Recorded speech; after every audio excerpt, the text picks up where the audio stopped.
புகழ்பெற்ற ஸ்வீடிஷ் விஞ்ஞானி Alfred Nobel என்பவர் கோடி கோடியாய் சம்பாதித்து வைத்திருந்தார்.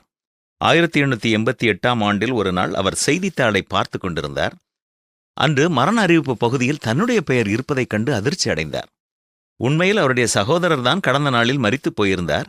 தவறுதலாக இவருடைய பெயர் குறிப்பிடப்பட்டிருந்தது. அது மட்டுமல்ல, அவரை பற்றி இவர் ஒரு மரணத்தின் வியாபாரி என்றும், உலகத்தில் இதுவரை வாழ்ந்த மனிதர்களில் மிக குறுகிய காலத்தில் மிக அதிகமான மனிதர்களை கொன்று குவித்தவர் இவரே என்றும், அதற்கு காரணம் அவர் கண்டுபிடித்த டைனமைட் என்ற வெடிபொருள் என்றும் பத்திரிகையில் செய்தி வெளியாகியிருந்தது.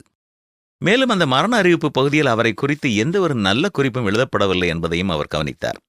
இந்த செய்தியால் மிகவும் பாதிக்கப்பட்டவராக அவர் சிந்தனை செய்த பொழுது 2 காரியங்கள் அவருக்கு தெளிவாக தெரிந்தன. முதலாவது, தன்னுடைய மரணத்திற்கு பின்னரும் இப்படித்தான் மக்கள் தன்னை குறித்து நினைவுகூரப் போகிறார்கள் என்பதை உணர்ந்தார். அடுத்ததாக, இவ்வாறு தான் நினைவு கூறப்படாமல் இருப்பதற்கு சமாதானத்திற்காகத்தான் எதையாவது செய்ய வேண்டும் என்பதையும் உணர்ந்தார். இந்த எண்ணங்களின் விளைவாக தன்னுடைய சொத்தின் பெரும்பகுதியை கொண்டு ஆல்ஃபிரட் நோபல் என்ற ஒரு அறக்கட்டளையை ஆரம்பித்தார். இந்த அறக்கட்டளை மூலம் மனித இனத்தின் முன்னேற்றத்திற்காக அரிய செயல்களை செய்பவர்கள் மற்றும் அவருக்கு பிடித்தமான இயற்பியல், வேதியியல், மருத்துவம், இலக்கியம் மற்றும் சமாதானத்திற்கான முயற்சி இவைகளில் சிறப்பான காரியங்களை செய்பவர்களுக்கு நோபல் பரிசு என்னும் ஒரு பெரிய பரிசை கொடுக்கவும் தீர்மானம் செய்தார்.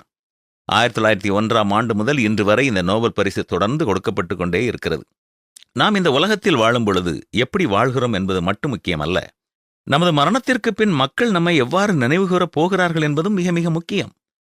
நமக்கு செல்வம் இருந்தால்தான் இப்படி நாம் செயல்பட முடியும் என்ற சிந்தனை செய்யாமல், நமக்கு கடவுள் கொடுக்கும் பிள்ளைகளையும் பேரக்குழந்தைகளையும் கடவுளுக்கு பயப்படும் பயத்தோடு வளர்ப்போம் என்றால் அவர்களது சாட்சி வாழ்க்கை நிச்சயமாய் மக்களை, அவர்களின் மூதாதையர்களை சிந்தித்துப் பார்க்க வழிநடத்தும். எனவே பிள்ளைகளுக்கு, பேரப்பிள்ளைகளுக்கு முன்மாதிரியான வாழ்க்கை வாழ்ந்து அவர்களும் நல் வாழ்க்கையில் சிறந்து விளங்க அறிவுறுத்த வேண்டியது மிக முக்கியம் என்பதை புரிந்து கொள்வோமா?